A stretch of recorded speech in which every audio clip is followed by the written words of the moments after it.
Hey, CNFers, this is it. Your last chance. Today's podcast is brought to you by the 2018 Creative Nonfiction Writers Conference. Now in its sixth year, the CNF Writers Conference is 3 days celebrating the art, craft, and business of writing true stories. May 24th through the 26th in downtown Pittsburgh. Details at creativenonfiction.org/conference. Listeners of this podcast receive 20% off the registration price by entering coupon code CNF Podcast during checkout. All one word. Promotional support is also provided by Hippocampus Magazine. Hey, it's 2018. Remember in November contest for creative nonfiction is open for submissions until July 15th. This annual contest has a grand prize of $1,000 and publication for all finalists. That's awesome. Visit hippocampusmagazine.com for details. Hippocampus Magazine, memorable creative nonfiction. You ready? I'm ready. Let's hit it. Hey, I'm Brendan O'Mara, and this is the Creative Nonfiction Podcast, the show where I speak to the best artists about telling true stories, leaders in narrative journalism, podcasting, radio, talk film, essay, and memoir, and tease out origins, habits, routines, tactics, etc., so you can improve your own work. For episode 101, I welcome fellow podcaster Andrew Chamberlain. He hosts the Creative Writers Toolbelt, a podcast that gets real granular on the writing process. He has a fiction slant, but his experience interviewing and with ghostwriting opened the door for him to come on my show. As an FYI, I went on his show not too long ago, so you should go check that out too. I'll include that in the show notes. Andy breaks it down for you in this episode. Many of the tools apply to fiction, but if you're anything like me, you want your nonfiction to read like fiction. So I think you'll get a lot of tasty nuggets out of this one. Hey, if you haven't subscribed to the Creative Nonfiction Podcast, go and do that on iTunes, Apple Podcasts, Stitcher, Google Play Music, and soon Spotify. Still waiting for approval on Spotify, but it's coming, I promise. I think that's going to do it. Thank you very much, everyone, and thanks to Andy for the time. I think you're really going to dig this. Here's episode 101 with Andrew Chamberlain. How often have you personally been interviewed? In this sort of context, only once before, but it was great fun, and I'm looking forward to it. So, yeah, I've done lots of interviews myself where I have been asking the questions, but not many where I've been giving the answers. Yeah, same here. And it's different because when you're asking the questions, you're kind of in control of the conversation, and you don't run into ever getting caught flat-footed or on your heels or something. So it's definitely bizarre. And I've always admired people who give great interviews, and as a reporter and all that, I've always been in that position of asking it. So I often wonder what it's like for people who do a lot of interviewing like yourself to then be interviewed, like if it's just kind of like this weird vertiginous kind of disembodied and unbalanced experience. Yeah. I mean, I work on the theory that most people, if you're not being aggressive with them, most people enjoy talking about themselves and enjoy sharing something that's important to them. That's the kind of philosophy I take to when I'm interviewing people, is I try and think, I go to where they are in terms of this is what they're interested in, this is what they're going to get passionate about, this is what they're going to have something useful to say about, and I hope it's usually an enjoyable and rewarding experience for everybody. Yeah, for sure. It's nice when, and I'm sure you've had this experience before. Like sometimes, like I had an interview this morning with somebody, and it was like. It was probably one of the hardest ones I've had to do because it was like kind of like pulling teeth. It was hard. He just wasn't very engaged. It was hard to get a read on when he was thinking and when he was getting ready to talk. It was kind of awkward and weird. So that'll be interesting to make palatable and in the edits. You've got the job of editing that down then, haven't you, really? Yeah, I have had ones like that. And it's strange because I think of one interview I had where it wasn't an unpleasant interview, but I just thought, come on, man, you could, I'm giving you a bit of platform here. Right. Say stuff and get engaged and get involved with it and, step up. And obviously you can't say that. Well, maybe you guys in America could, I don't know. But over here, we couldn't just say to somebody, step up to the plate and tell me something. Exactly. It doesn't really work like that. No, it doesn't. You just have to hope that through experience, the person on the other side comes to play ball, as like a radio producer I know he's the best interviewer I know, and he's just a wonderful person, great, like I said, great interviewer. And he's just like, some people, he's like the best interviews are the ones where the other person, they know what they're in for, and they come to have fun and have a great call and response. And to be lucky to have those kind of conversations. And this morning it was tough. So we'll see. Oh dear. This is why I kind of make a bit of a fuss about going over questions with people beforehand as well. I always try and say, these are what we're going to talk about. Do you want to add to it? Or if there's something that I think somebody has said or they're particularly interested in, it doesn't matter what it is to a certain extent. If it's something that's going to kind of light their touch paper, then I'll talk about that as well, because at least I know they'll sit up at that point and start talking. So but there's probably an art to interviewing and to being interviewed. For sure. Yeah. How do you ration your energy? Are you a night person, so you're able to do your day work and then have the energy and the enthusiasm to do this kind of thing? Like, how do you go about that? To an extent, I do ration my energy, and I find the afternoons are the time when I have the least energy, and the morning and the evening I've got a little bit more energy then. But for me, trying to do a very engaging interview or trying to do something which requires a lot of energy and input in the afternoon would be more difficult. I mean, I'd like to think I'd still kind of be able to pull it off and put some energy into it, but that would be more of a challenge. To be honest with you, when I start talking about writing, if I get into a conversation with somebody about writing, usually that's got its own energy for me. And I'm, it's because it's something I'm interested in. It's something I'm passionate about, and it's something I want to talk to other people about, other people who are engaged with the subject. So I think my style when I'm being interviewed as well is a mixture of, I'm going to try and put energy into it, but what I don't want to do, I think there's sometimes you can be talking to somebody, again, you might have found this, and they've answered the question, but they've spent 7, 8, 9 minutes answering the question, and you hoped they'd be able to answer it in 1 minute or 2 minutes, and they're just chatting on, and you want them to stop so you can move on. Right. Yeah, that can be tough, especially when you have maybe just 60 minutes with a person, and then you have someone who is like a really trained or a good speaker, a trained speaker who can just go on, and then you want to be able to ask 20 questions, and then when time's up, you might have only been able to ask like 5 or 10.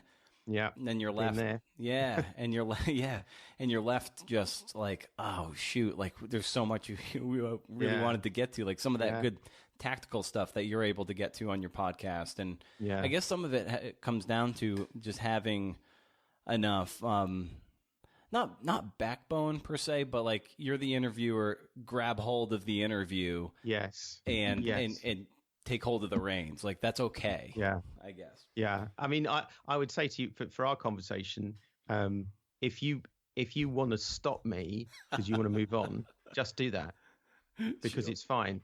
And even if you stop me quite abruptly, you can edit it out so it sounds like we're all still lovely and chums. So it's fine. Exactly.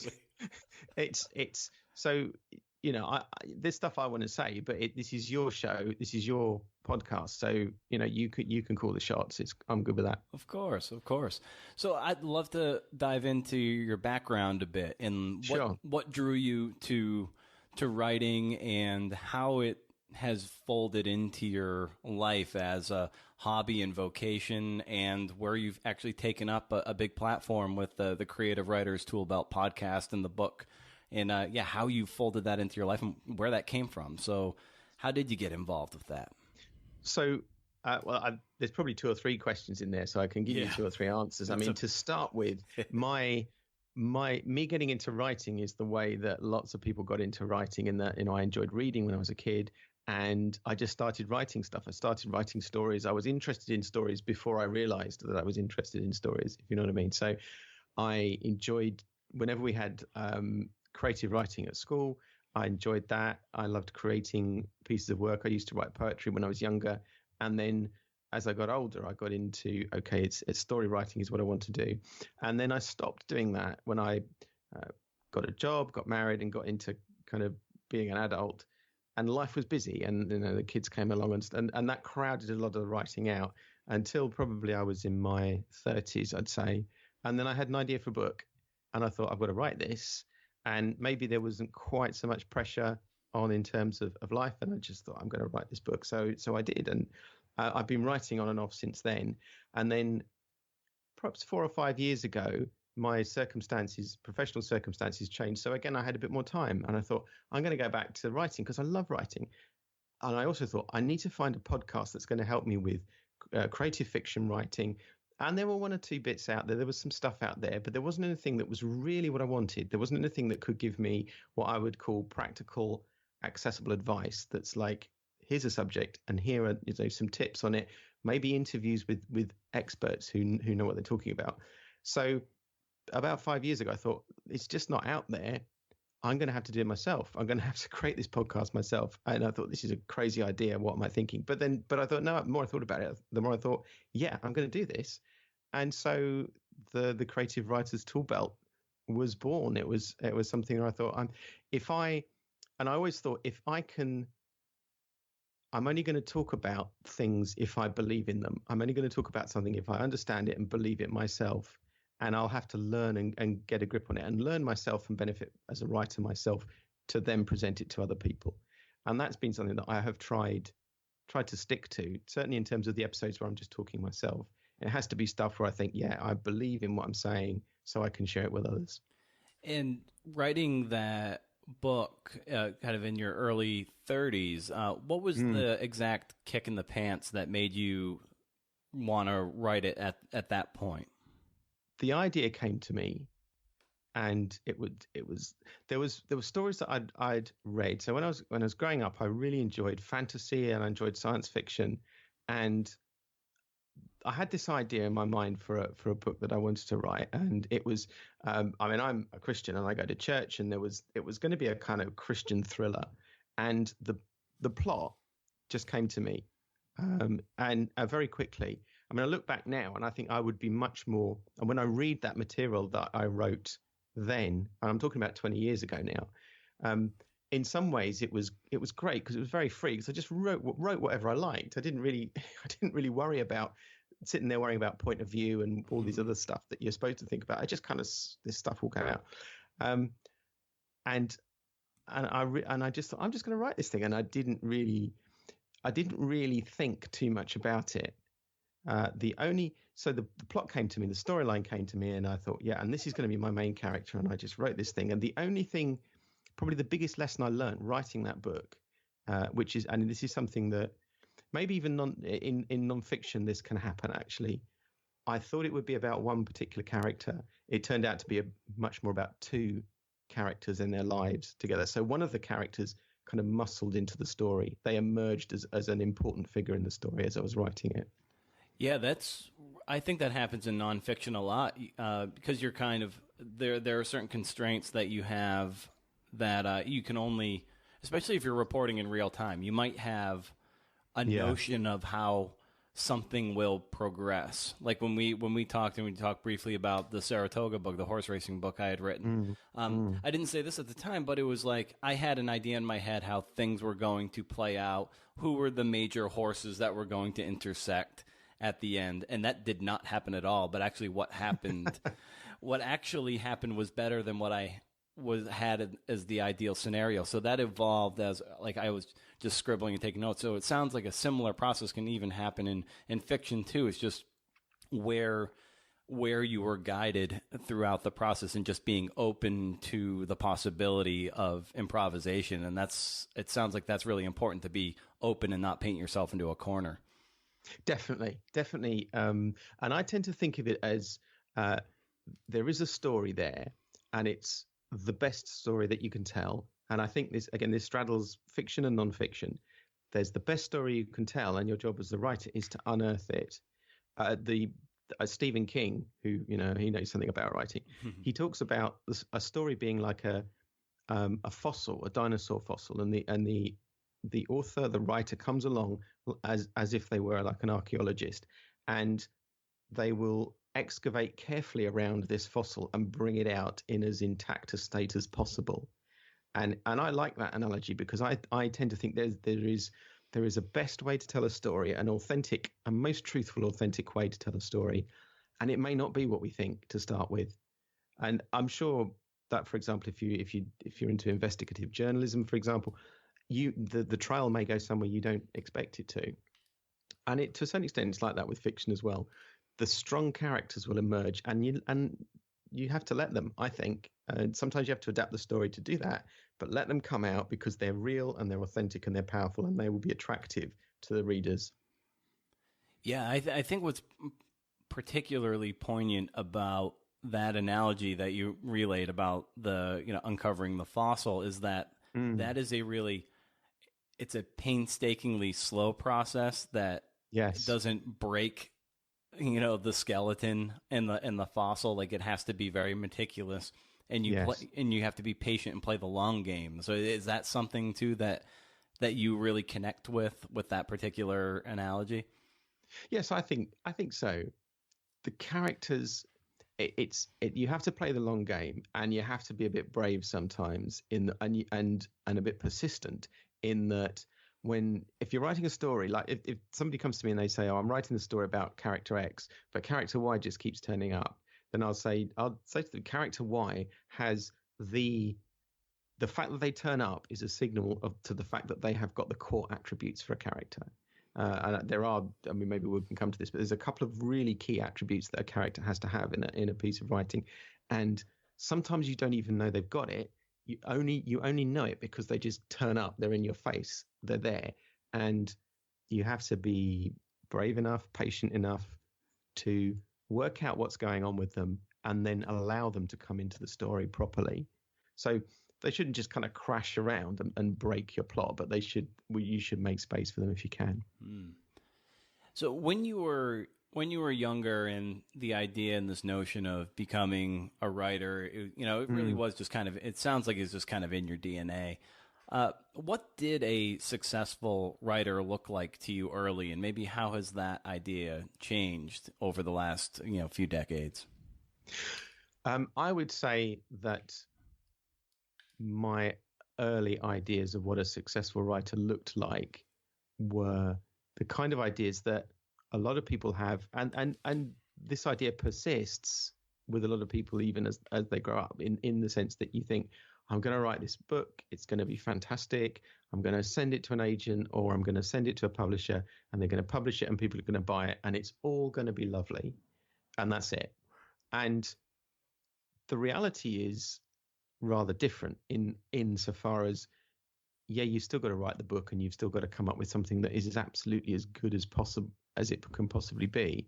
But certainly for independent writers now, I'd say, and again, I think this probably has a resonance with non-fiction writers, you shouldn't think of the book or the article, but think of a body of work. And it could be a number of books, a number of articles, a number of pieces of intellectual property that that become a portfolio for you. And if you talk to the people who are making their money as writers now, and this is independent writers or people that are going the commercially published route, they've got a range of assets, if you like. They've got a range of intellectual assets that they've created and that they're putting out there. And they don't expect, years ago, I would have just expected the publisher to do the work for me in a sense. But now I would say to writers, you are your own advocate, your own best advocate. Even if you're with a commercial publisher, do whatever you can to give your work a platform to work for the assets that you've got. So it isn't you can't be passive. That's one of the lessons I've learned as a writer. You can't be passive and just sit back and wait for something to happen. You've got to present your work, you've got to present yourself, and you've got to communicate with people. To your point of not being passive, I'd ask how would you characterize the nature of your hustle? I probably would do it differently. I do it differently from other people. I'm hesitating because I'm thinking, hustle, does that really work for me? Hustle might not work for Brits, of which I'm one, and hustle might not work necessarily for introverts, of which I'm one as well. However, I think that the spirit behind that is the same for everybody. For me, it's about getting over that initial hesitancy. But lots of people are quite shy about talking about their work, and it's understandable because as soon as you start talking about your work, you are exposing to the world something that is very personal and very precious to you. And I don't think it matters whether you could have written a 3,000 word piece for a magazine, you could have written an 80,000 word novel, you could have written whatever, but it's your work, and it's something. As soon as you put it out there, you're saying to the world, here it is. Do you think it's worth anything? And the distance between is my work worth something and am I worth something is a very narrow gap, especially for new writers. It's very narrow, and it's something that new writers all writers really have to do in their head. They have to separate out the value of their work from their own personal worth, because otherwise it'll just chew you up, this process. So for me, it's about getting my work into as good a state as possible, and then presenting what's the value of it to people. So trying to get to the value all the time, trying to get to here's the critical bit of the work that is valuable to you. This is why in my podcast I'm always going on about practical, accessible advice for writers. There's plenty of advice out there. There's plenty of books that I've looked at, particularly on creative writing, and frankly, it's just waffle. It really is. And the thing in presenting your work to people is to say, here are some stuff. So here are the critical things I think you need to do surrounding getting characters right, getting setting right. Here's the things that are important to think about with description in your narrative. Here's how you use the senses. These are the tips and insights. And it's not dumbing it all down, but it is presenting stuff to people which is valuable and that they can apply to their own writing. And you've had some experience with ghostwriting, and yes, and that can be a way to make some income. It can be an enjoyable process unto itself, or it can just be a way to pay some bills while you're doing something that might be more personally satisfying. So what experience have you had with ghostwriting? How'd you get into that as a way for you to still be writing, but also to generate some sort of income around it? So how I got into it was the story that I was referring to earlier that I'd written about 20 years ago eventually got picked up by a publisher, and they put it out there. And then having put that out there, sometime after that, they came back to me and they said, look, we're also trying to publish this biography of somebody, and it's half done. We've had some problems with the person who's working on it. They can't finish it. Can you finish it off for us? So I said, yeah, okay, I can do that. And I went to visit this guy who was the subject of the book, and we had a conversation, and I interviewed him, and I tidied the book up, and they published it. And I thought, that's fine. And then they came back to me again and said, we've got some people that we want you to write. We want you to write their stories. And this was a Christian publisher, and one of the things they did was they would do bad lads who had cleaned up their act, and they wanted a male ghostwriter to work with these people to get their story and to present it. And so I worked with 2 or 3 guys who really, their backgrounds were pretty shady. Yeah. They'd done some stuff, and so the story was there. There was some interesting things in the story, and it was, and I worked out with them what for me is the right process for doing this. And some of the lessons, I mean, you don't have to work with people that have been in prison or have done really bad things to take the principles from this and actually carry it out into practice in doing all kinds of projects like this.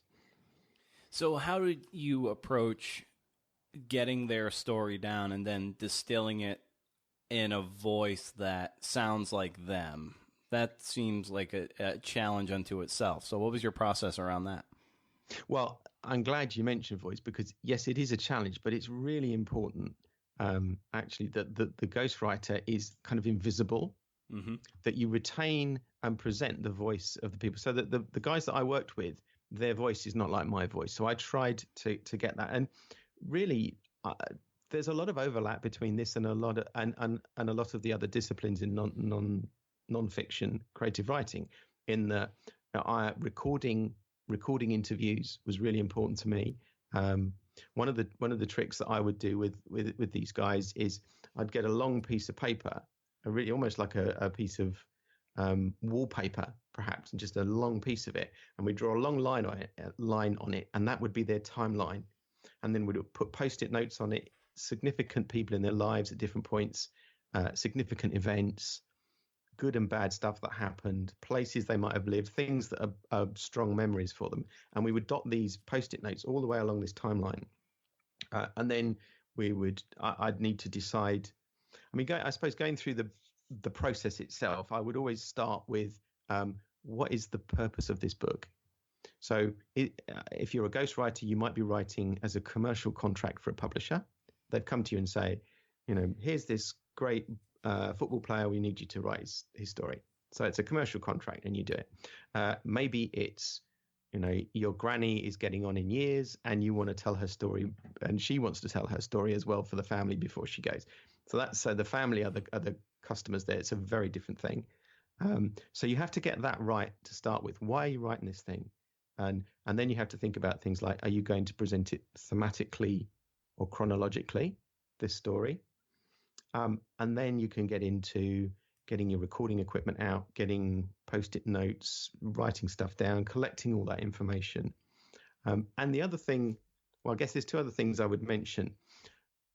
With everybody that I have worked with, I've always made a point of saying there is a cost to this. There's an intellectual cost in the sense that when you sit down with somebody to talk about their life, to make the thing interesting, you have to get into the detail. So you're going to be asking them again and again and again for the very specific details, and particularly for people who are older. If you're talking about events from 40, 50, 60, 70 years ago, it's hard for them to remember. So they've got to think hard. And the other thing which was particularly relevant with the guys that I was talking to is you're going to unearth some difficult subjects. Right.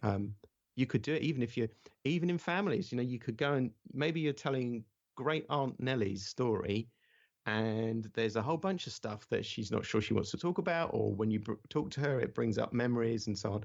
So, even the guys that I was working with, and these are hard guys, and I'd say to them, stuff's going to come up when we do this. I'm not a counselor. I'm not your therapist or anything, but stuff is going to come up. And, one particular, he'd say, no, I'm all right. I'm hard, but it gets them, because, and that's the art of the ghostwriters. You really want to get that stuff out. Even if it doesn't go into the book, you've got to get the material, because that's the material that makes the story compelling. Right. And I suspect that especially if you're doing broad family histories too, as important it is getting the details right, just as important as getting a lot of details is ultimately what you have to leave out of the story. And that's true of fiction and nonfiction. So how when you're maybe going back and forth with someone you're ghostwriting for, do you have those kind of conversations about like, well, this detail is particularly good, and this is you might like this, but it just doesn't move the story forward? Like, what kind of dialogue do you have around what comes in and what stays in, what stays out, what goes out? So both of those conversations that you're alluding to there, you have to have, and both of them can be difficult stories. So there were occasions where the people I was working with, they would tell me a story and I'm thinking, this is good stuff. The one guy I spoke to, he used to be a triad. He was a triad gangster, and his speciality was he'd get his ice pick. He had an ice pick and he'd run around London chasing people with his ice pick. And there were people that he did that with, and so when you hear that, you think, and I think a lot of people in nonfiction, investigative reporting or anything like that, you think, okay, I want to give me the details. So then you have to decide how much detail to put in. Are you going to actually incriminate anyone if you put in these details? Are you going to, is there a question about any unresolved cases in law? I mean, this happened to be a bit of an issue with the guys that I was talking to. But if you're talking to somebody and he says, oh, yeah, I remember when Bob and I, we turned over the bank 20 years ago, and he says which branch and when. Now, if that has never come to trial, that's an admission of a crime. So I'm not saying these things should not be. I'm not saying that justice should not be served, but it's worth saying to the subject, these are the things that will come up. There are plenty of occasions where we change names, change locations. In one case, in one instant, change the gender of somebody to try to protect them or try to keep a degree of anonymity in what we were talking about. But these things, I mean, even on a smaller scale, even in the family, you could have a family situation where, one part of the family hasn't talked to the other part of the family for 30 years, and most people don't know why, but the person you're talking to does know why. And suddenly you bring all that out again, and that could be a bit of a big deal. So it's a conversation, certainly if it's just with a family project, I would tend to go with whatever the subject wants. If you're commissioned by a publisher, they want the stuff, they want the good story. So it's a little bit more tricky, and you try to put as much as possible in, but really you can only put in what the subject themselves is happy with. So how do you go about the research and then translating that research into the narrative blocks that are going to get people to turn the page? So I think that to start with the research, it's a conversation with the subject. Yep. And it's a conversation around, so what, just to say to them what happened. And they tell you the story, the first pass through the story. And that would be at a fairly light level. It's broad brush. Normally when people are telling stories, particularly from a long time ago, it's a little bit disjointed. You won't get all the details. It's fairly generalized. And then you have to go back over it again and ask questions like where did that happen exactly when did it happen, and who was there, and what did they look like, and what was the car like, and what was the house like, and all of this sort of stuff. And certainly when people tell stories, sometimes they just put in these little throwaway comments, and you have to focus on those and then bring some of that detail out. So, and that's where it's hard work for the subject, because you're asking them to think about details from sometimes a long time ago, and they have to think hard and remember, work hard to remember. And then for me, this works in biography and ghostwriting and a whole range of other things. What makes the narrative interesting and exciting is what I call the sparse and specific detail. So you don't have to put a lot of detail in, but what you do put in has to be really pinpoint, really clear, very sensory stuff. So things which are very colorful, references to what people can hear, what people can smell even, or touch or taste. These all bring a narrative alive. So trying to get those very particular details out, and that can sometimes mean in an interesting story, you've got to go through it 4 or 5 times with someone to actually get all that out. Conversely, there'll be other times where somebody thinks they've got a great story that they want to tell you, and they tell you, and you just think, well, that's not very interesting, actually. So really sorry, mate. That's great, but that's going to be 2 sentences and we're done. And sometimes that needs a bit of tact to say that to someone. So what do you struggle with when it comes to maybe the writing or the rewriting or just the craft in general? What are some things that are that you really have to work at? If we're talking about the craft in general, there's a couple of things I would mention. I think one is that even though I am a purveyor of advice, I recognize, and a lot of writers recognize, that you can almost have too much advice when you're writing, that in the end you have to just let it go and write something. And I think there can be a danger, and I feel this, where I know that I can't hold in my head all of the bits of advice, however good they are, that I've received on creative writing when I'm actually writing something. I just need to write it. And that's why, in fact, that is why I called the podcast the Creative Writer's Toolbelt. Some people think, oh, well, maybe it's Creative Writer's Toolbox or something, and that sounds like a That sounds like a very fine distinction, but it's very specifically a tool belt, because if you're wearing a tool belt, the concept is you can reach for a tool, and all those tools are the tools that a writer needs. And you can reach for it and use it and put it back without thinking. And that's where we want to get to as writers. We want to be able to use all of the abilities and practical skills that we have almost without thinking about it. Because if we have to think about it, we have to come away from the story. But we want to focus on the story and get on with it. What I do struggle with, to answer that part of your question, the thing actually recently that I've been thinking a lot about and dealing with is point of view. So with point of view, you've got a choice with the story you're telling, and you have to make that choice up front. So it could be first person point of view that you take that approach. It could be third person limited or third person omniscient point of view. So you could, and by that I mean, so you could write the story directly from the person's point of view. You could say, I did this, I did that, I thought this, I went there. So you've written it in first person, and there's pros and cons to that. Or you can say, he did this or she did that. And even then you can write it as if you're focusing just on one character, but you're referring to them as he or she. Or you can take a more broad kind of like if you've read Tolkien or if you've read Dickens or and some of that stuff, where you kind of hover, in a kind of omniscient way over the whole story. And you have to decide pretty much at the start which of those you're going to choose. And once you've made that decision, there are certain conventions that you have to stick with. And that I find difficult, and I think a lot of writers find point of view difficult.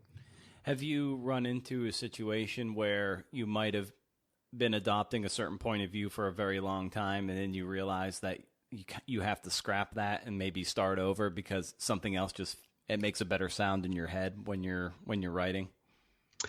Yes, sadly, yes. Well, there's a project I'm working on now. I've told other people I would confess this to all your listeners. There's a project I'm working on now, and a fiction novel, and I like the premise of the story, and I've got some of the characters sorted out, but I spent ages thinking I was going to do this first person point of view. There was one character, that's my main character, that's my protagonist. I'm going to work with this character. I'm going to be saying things like, as the character, I did this, I thought this, I saw that, whatever. And after a lot of months, I'm thinking, I can't do that. I need to do it third person. I need to change the whole thing. So now I've got a first draft, and I'm going to have to adjust the point of view, because it doesn't tell the story as it should be told in its current form. And that's, I'm not looking forward to that. That's a killer, because that's not like just, I'm changing the guy's name or something. That's you've got to kind of really get the bonnet up and change everything with that. But this comes back to something else I kind of bang on about in my podcast, which I think is really important. I've mentioned briefly, and that's being authentic. So the true story, and I don't mean literally factually true, but the authentic story, the story that is the story that should be told and told the way it should be told, that's what you're aiming for. And really, if you want to set yourself a high standard, then you've got to say nothing else will do but getting that authentic story right. And that means getting point of view right and a whole bunch of other things as well. What would you identify as a particular strength you have, and conversely a weakness? If I'm talking about just in terms of my writing abilities, I think I'm quite good at observing and presenting certain specifics which can make a scene. Because I think I understand. I think I'm quite imaginative. I think I understand. So I referred to this sparse and specific detail thing earlier. Now I think I can do that. In a way, actually, maybe I can do it because I think it's one of those areas of writing where if you understand the technique required, it's perfectly possible to do it. With a bit of practice, it's perfectly possible to do it. Writing is a very practical skill. So practice is really important. So that's one thing I think I'm good at. What I'm not so good at, there's probably a whole bunch of things, to be frank with you, but trying to use the right metaphor sometimes, trying to get analogies that work. I really struggle with that. I suspect I probably struggle with point of view, having said what I just said just now as well. So those two things I really do struggle with. Yeah, because there's kind of a sequential nature to this question, because a conversation I had with a great baseball coach, he, instead of like leveling up weaknesses to your strengths, he's of the mindset of like, you identify what you're sort of uniquely strong at, and you just kind of double down on that and just get real good at what you're good at. And because he argues that bringing up the weaknesses too much will make you kind of average and everything, which isn't to say you can't completely mitigate weaknesses. Like if you're particularly, say, you constantly use passive voice and that's a weakness, you can say like, all right, I'm going to work on more active voice and blah, blah, blah. You know, that's a real technical grammar thing, which is a weakness everyone should try to eliminate. But I wonder what what you think about that, if that's something that, you know, you identify what you're really strong at, and you should, you know, particularly maybe double down on it to, make you differentiate yourself in such a way by leaning into your strengths. I think I'm half in agreement with that. I'm just thinking about, so the guy that you've mentioned it was a baseball coach, was he? I think. Correct. Is that what you said? Yeah. So, speaking as a Brit, I'm not very familiar with baseball, but I'm thinking that you could probably have within the baseball team, you can have people with different strengths. So you know your pitcher needs to have a certain collection of skills, and it may well be that with baseball you can focus in on a very particular skill, and if you get really good at that, it doesn't matter so much where you're at with other things. You know, I think this is where I'd agree with what this guy has said. I think that in anything in life, you can't be brilliant at everything. And what pays the money, what attracts customers, what gives you platform, is not being moderately good at lots of things. It's being really good at one particular thing. That's, you know, it's a big world. There's lots of people in it. Get good at something, get really good at it, and that is what will gain you some success. Yeah, it's that's exactly right. Like he was referencing like David Ortiz, a big power hitter in Major League Baseball. He was very good. He was a power hitter, hit home runs, made his millions doing that. Yeah, probably like more in term with what's more popular in Europe, you know, football, soccer as we call it over here. Yeah, you know, David Beckham, he was particularly good at set pieces and just, you know, drilling shots off set pieces, scoring in that sense. Like that's where he made his money.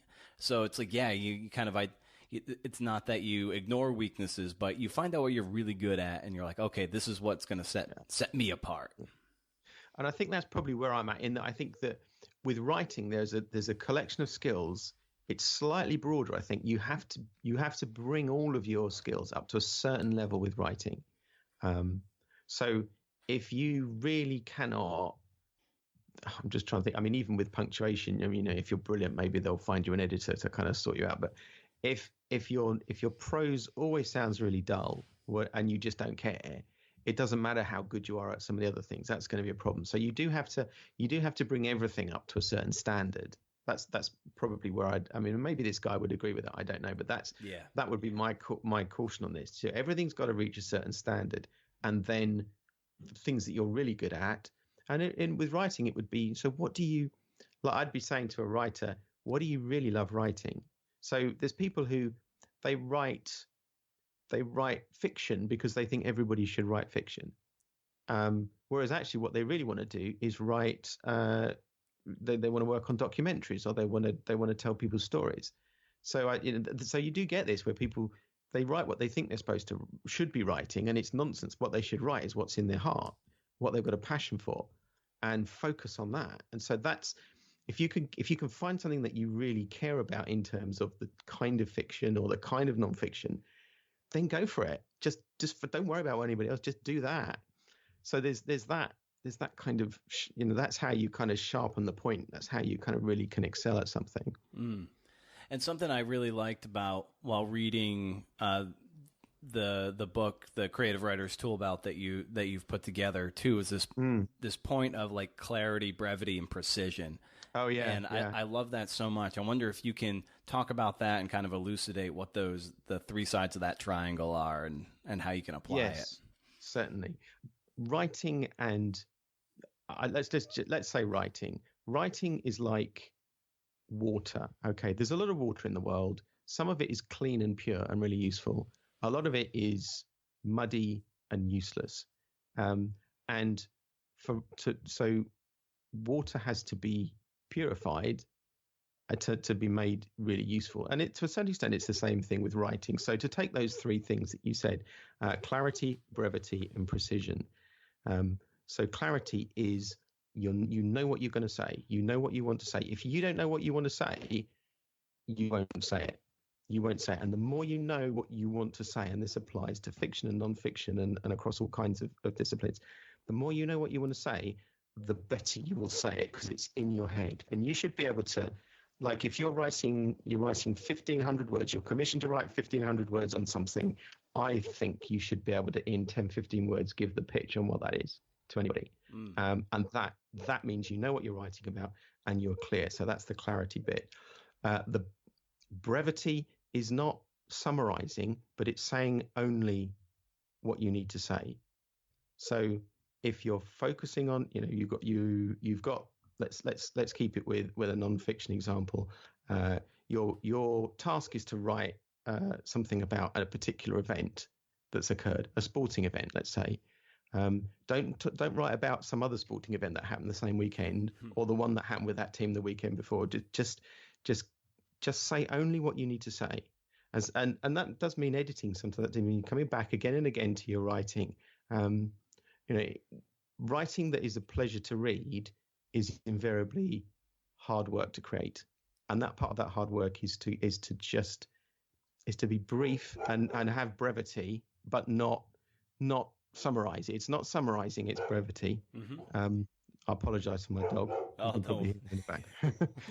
We're a pro dog podcast here. Yeah. Okay. So that's brevity. So clarity, if you like, is know what you want to say. Brevity is only saying what you want to say. And then precision is about using the right words. So there are subtle distinctions between these three things. And again, precision is about getting to the truth of what you want to say. Precision is about don't use the word that just gives 80% of the meaning of what you're trying to say. Give the word that gives 95 or 100% of the meaning. So those three words are linked: clarity, brevity, and precision. And although they represent hard work, they all point towards the same thing. They all point towards creating the very best story and the very best piece of work that you can. And with that in hand, how do you get the setting right with respect to the story you're trying to tell? So there's probably lots of answers to that actually. But again, if people who look in my book will see that there are two elements, I think, to getting setting right, and that is that it has to be credible and it has to be immersive. And both of those two dimensions have to be present in a setting. So credible in the sense that it's factually correct, or it's consistent, internally consistent. Even if you're creating a fantasy world, what you create has to be internally consistent. And certainly with nonfiction, being factually correct is critical. So there's that side of it. But there's also being immersive. So perhaps this is more for fiction, although it probably applies to nonfiction as well. You need to create a setting in which the reader can be immersed, in which they can really become involved, and so it's not so thin. I tend to think of setting as like different kinds of chairs. If you can imagine all the kinds of chairs and sofas and couches and stuff in the world, a setting which is credible but not immersive is like a sturdy, hard chair. So you can sit on it. It's credible as a chair. You're not going to fall through the damn thing, but you're going to get uncomfortable after a while. It's not very immersive. It's like, they're kind of sitting on a really hard pew in church or sitting on just a wooden chair. You're going to start fidgeting after a while. Conversely, a setting which is immersive but not credible is like some big saggy couch, which if you sit in, you're wondering whether you're going to end up, falling through the thing because it's so just beaten up or whatever.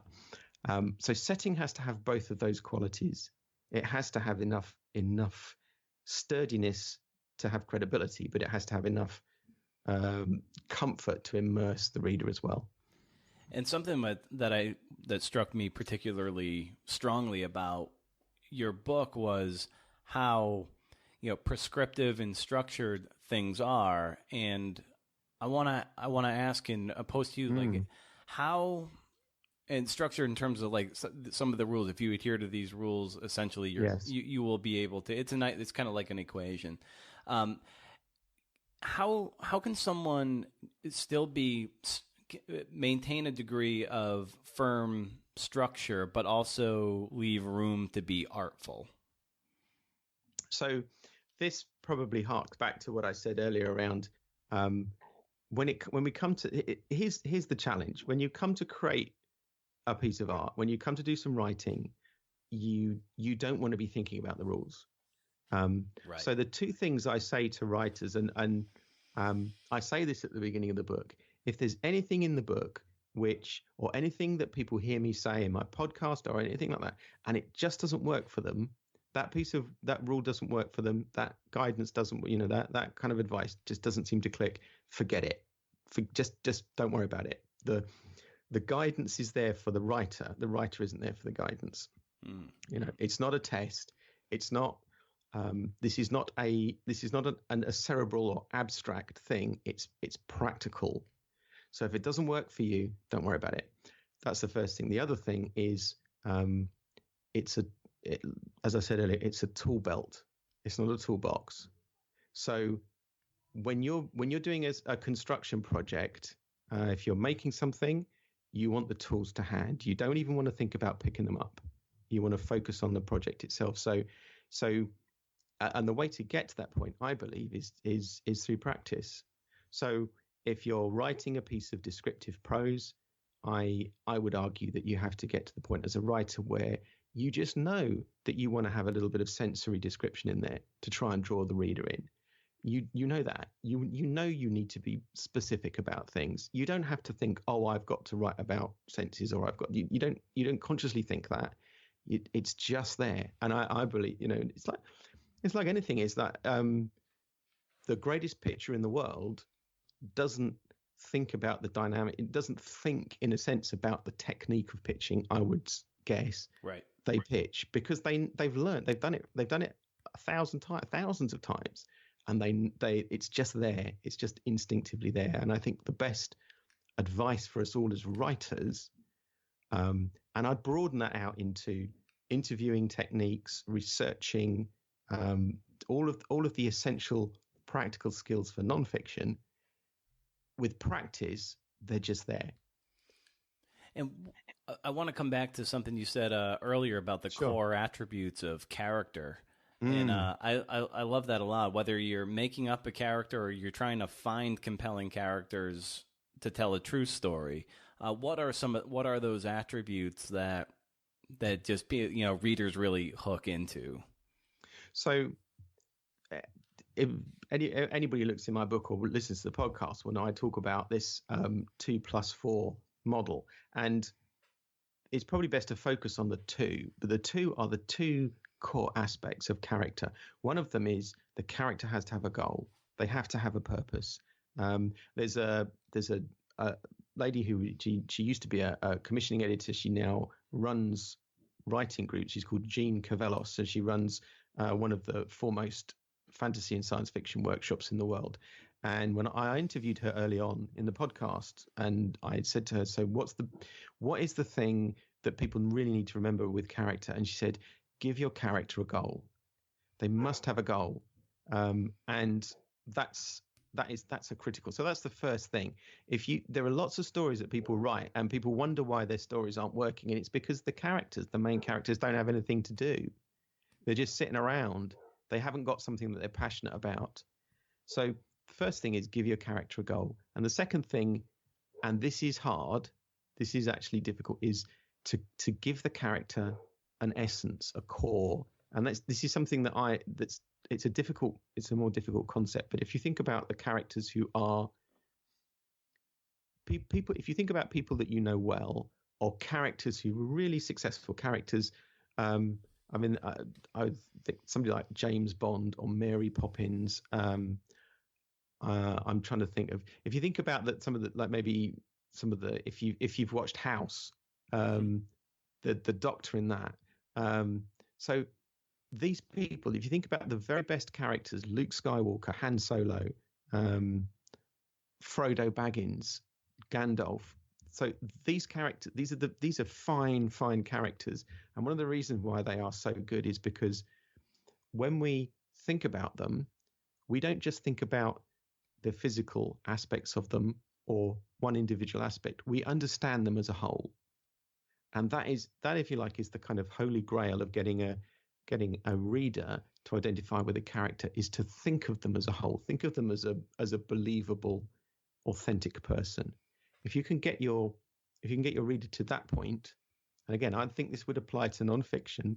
If let's say you're doing a nonfiction piece about just, here's an interesting character. If you were doing a kind of, probably actually as a good exponent of this would be Ira Glass with This American Life, the way he presents a scene and presents a character, and you know who those people are very quickly. So it's difficult, but that's what you're aiming for. So if you can create a character and so that people understand their essence, who they actually are, and your reader understands what their goal or their purpose is, then really you've nailed most of what a character needs. Yeah, it's the show versus tell thing. You can really get to the essence of that character by showing them in action. Not saying they're brave, but show them running into the fire. Absolutely. Yeah. And why did they do it? Mm-hmm. So if your reader knows why, they know why, and it could be very simple. There's the house is on fire. The guy ran into the house because his son was in there, his wife was in there, or the house was on fire and she ran into the house because her child was in there. That's very simple, but at that point we all get it. We're all on board. We understand if we can understand why somebody is passionate about something, then we're with them. We're on board with them, and these things all work together. We then understand more about them as characters. We start to care. Yeah, and earlier I loved what you said about practice and building that into your day, and I wonder what your practice on either a daily or a weekly basis looks like. So you're kind of always honing your skills and getting better and better. So I am not a great shining example of practice, I would say. I am lazy, and anybody kind of grading me would probably send me to the principal or something. It just I know this stuff, and I do it as well as I can, but I find because it's hard work, because achieving these things and doing them really well, and all the things, I'm struck by the fact that all the things I've been saying sound like hard work, and they are. Let's be honest. They're doing a really good job on a piece of a writing project is hard work. But I try and build some time in early-ish in the morning. I don't do it like you do it, but I try and have a little bit of time so that I can, when I'm working on a project like this, I'm working on an aspect of this novel that I mentioned earlier at the moment, and I'm trying to do a little bit of it, even a tiny bit every day, because I do think that once you build up that momentum, once you build up that good habit, then that can really work well for you. So I would say to people, it doesn't so matter what you specifically do, but create a habit out of it. Get some momentum into it so that actually it carries you along. And yeah, it will be hard, and there will be times when you think, oh, I've got to go and do this thing, but actually go and do it. Do you have a way of checking in with yourself in the morning, whether that's journaling or meditating? I do, yes. So probably to a certain extent, separate from my writing, I spend time in prayer and reflection and meditating 15, 20 minutes. That's something I do. My report card would look better for that probably than writing. That is something that I do because I find it helpful. And I think it is almost aside from writing, I would encourage everybody to step back.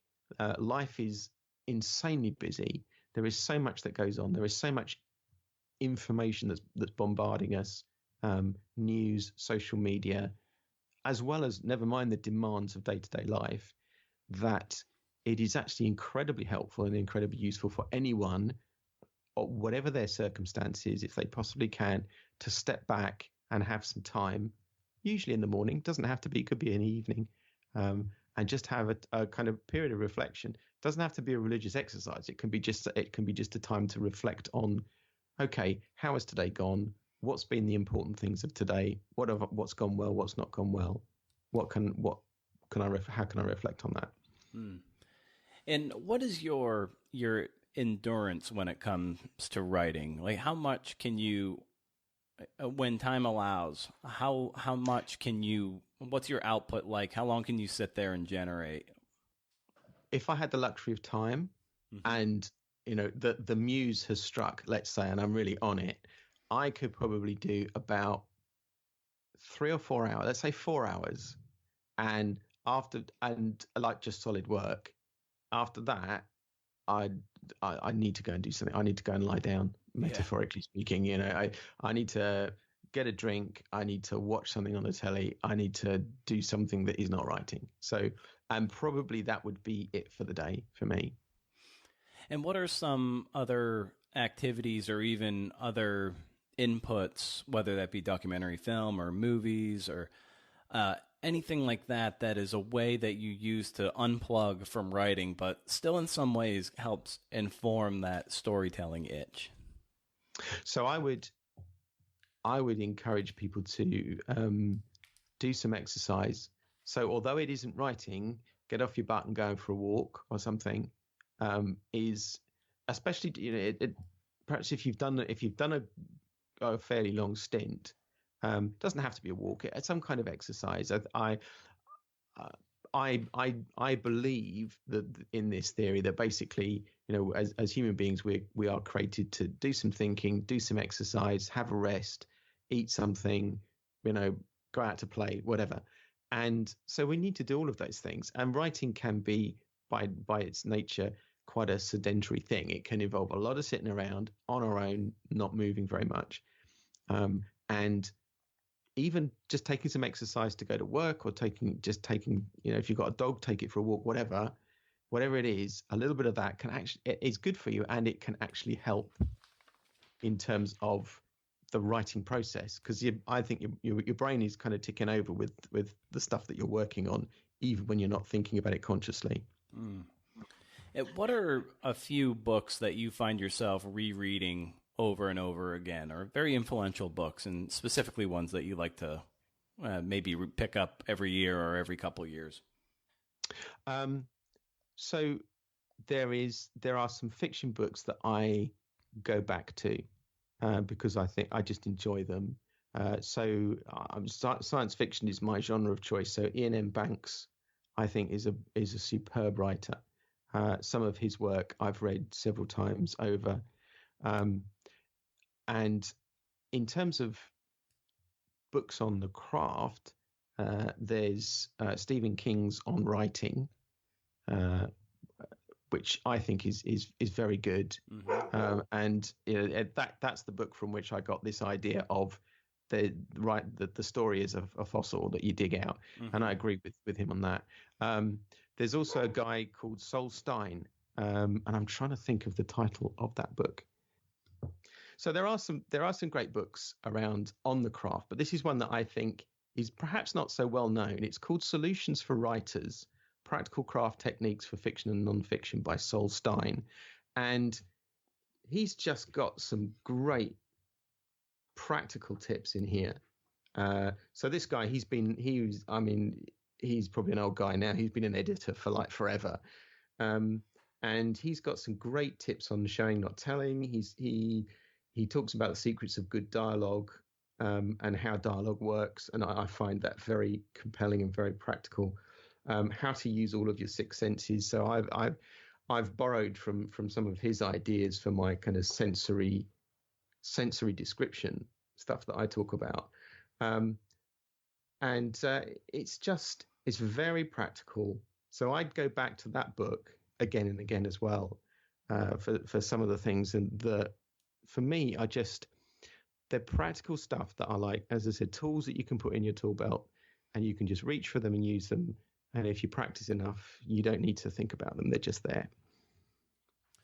Yeah, those are particular. I kind of love the tool belt analogy too, because it's portable. You can go up and down the ladder. That's the point. Yeah, that's exactly the point. Yeah, yeah. And with respect to, say, like the courage to step out on a limb, you felt that there was a void in the podcastosphere that you wanted to fill. You saw something there that, a void that you could fill. And some people see that, but they don't have the courage to do it. So I wonder, like, how did you just work up the courage to be able to set up a microphone and, buy your hosting and get the thing done? Because that's a step a lot of people can't get over. Yeah, and I think back to it, and I think, what was I thinking? Yeah, what craziness is this? But I think even back then, I believed that there were some techniques that I wanted to learn, which would help me in my writing, and which, if I learnt them and they were good for me as a writer, they'd be good for everybody. So another aspect of what I enjoy doing, I enjoy writing, but I enjoy talking about writing, and I enjoy supporting other writers. I really do enjoy that. So I think that was part of the impetus for actually doing the thing, getting the podcast going. And I also knew that I wanted to have people come onto the podcast, writers, professional writers, editors, agents, and get them to talk. So at least I could say, well, it wasn't just me. This guy, this person said it, and they're in the business. So you can take up your argument with them if you want to. So I've always had a strong tradition, if you like, with the podcast of getting a lot of guests on and trying to find people who I think in some sense are in line with my thinking about the need to be practical with this stuff, but also they really, they know their stuff. They actually can say something useful. And I looked at it, and in reality, setting up a podcast, cost-wise and technically, it's not that hard. You buy yourself a decent microphone. The rest of it is the computer that you've already got. And you need to buy some host space, but it's not rocket science, as they say. Yeah. And I thought, I'll give it I thought I'll give it a go. I'll do like 2 or 3 of these episodes, and if it doesn't work, it doesn't work. It's fine. But if people start listening to it, or it gains some traction, then great, I'll carry on. At what point did it catch enough traction where you felt comfortable to keep on doing it? Probably straight away, or almost straight away. I'd say, within 2 or 3 episodes, I thought, actually, I quite enjoy doing this. Even though it's hard work, I quite enjoy doing it. And it seems that some people are downloading the thing. So I'm going to carry on. And there was a point where I thought, so the book, my book, which is named after the podcast, the Creative Writers Toolbelt Handbook, is a kind of condensation of all the best stuff that I got from the first 100 episodes. And when I'd finished those 100 episodes, I thought, well, I could stop. I've done my book, and it covers the bases as far as the basics of creative writing, as far as I'm concerned. But I just quite enjoyed running it, so I just carried on. So I could have stopped at that point, but I've continued. And it is hard work, but I enjoy it, and that's probably part of the motivation now. Yeah, and if you feel like the basics have been covered already in the first 100 episodes, like, what are you hoping to glean from the next 100? So I ask myself that question a lot, actually. I think where I'm going with the next 100 is there's still a lot of people that I want to talk to, and who I want to hear, and who I'd like to enable other people to hear. So there are people that I want to interview and questions I want to ask of them. So there's that.